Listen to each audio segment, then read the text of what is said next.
37 light-years from Earth, orbiting a dying red star, deep space satellites intercepted a signal that shouldn't exist, hidden within the electromagnetic noise of a dead solar system were human voices, distinct, recognizable, and coming from a world with no human history.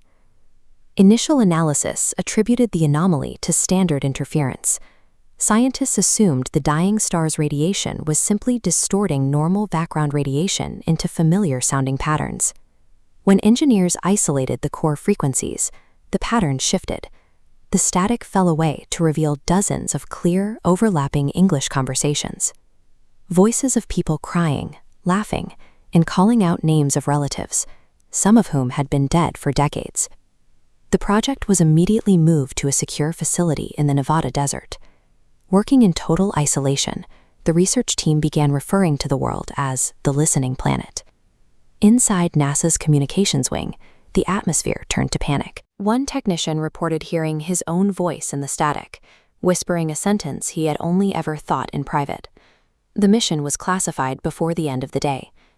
NASA fast-tracked Project Echo Horizon, assembling a crew of 6 to board the experimental ship Atlas 9.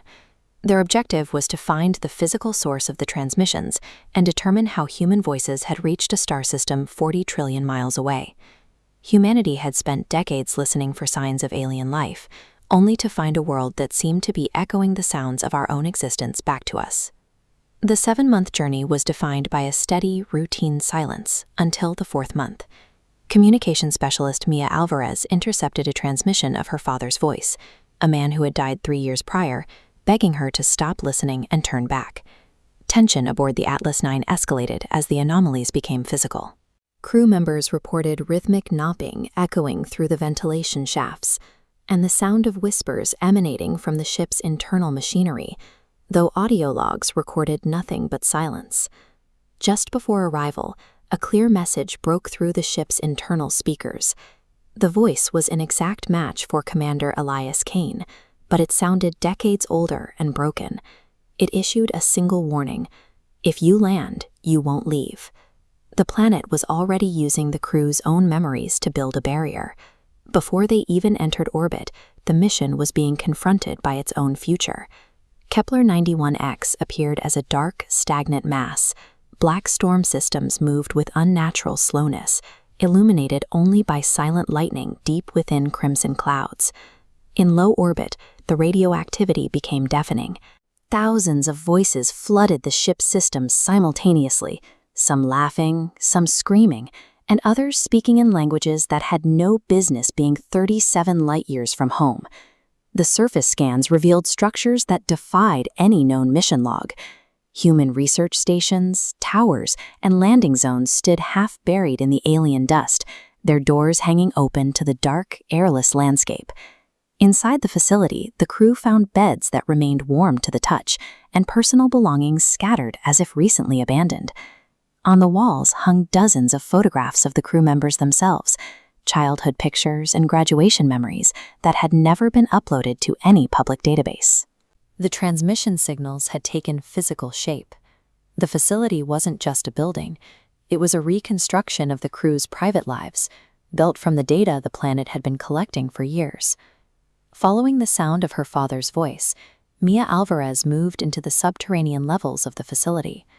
As she descended, the power surged, the lights turned red, and the heavy airlocks slammed shut, isolating her from the rest of the crew. Deep beneath the station, the crew discovered a massive communication tower carved into the planetary rock.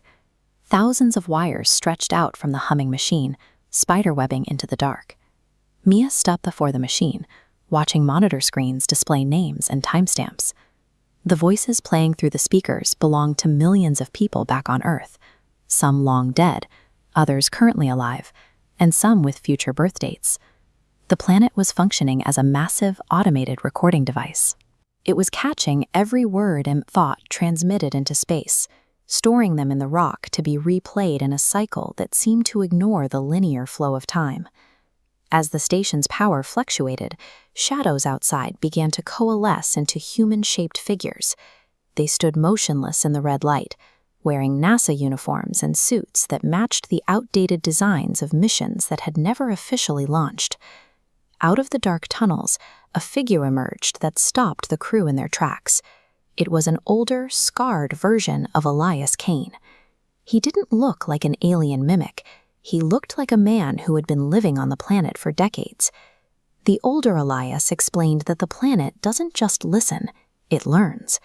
It absorbs the signals it receives, replicates the emotions within them, and then attempts to recreate the people behind the voices to satisfy its own mechanical logic. The presence of the older Elias and the abandoned human architecture suggested the mission had already happened. The crew was now witnessing the result of a previous arrival that had been absorbed and re-rendered by the planet. The older Elias forced the younger crew back toward the surface as the station began to vibrate with thousands of screaming voices. They sprinted across the rocky landscape, while dozens of shifting, half-formed human shapes darted through the shadows, mirroring their every movement. Mia refused to leave, standing beside the older version of her captain as the Atlas 9 engines ignited. As the ship pulled away, the crew looked down to see dozens of identical Eliases standing silently on the surface, watching them go. The escape was only partial. While the ship broke orbit, they were leaving behind a permanent record of their own identities, destined to be replayed by the planet forever. NASA permanently sealed the mission files upon the ship's return. The official report cited total mechanical failure and the loss of the entire crew, effectively erasing the survivors from the public record. Months later, the phenomenon began appearing on Earth. Deep space communication arrays and even private home radios started receiving transmissions of dead relatives, asking the same question: "Can you hear us?" The connection established at Kepler 91X had become a two-way channel. Late one night, Commander Kane sat in his locked home and listened to his own voice come through his radio, whispering that he had left the planet too early.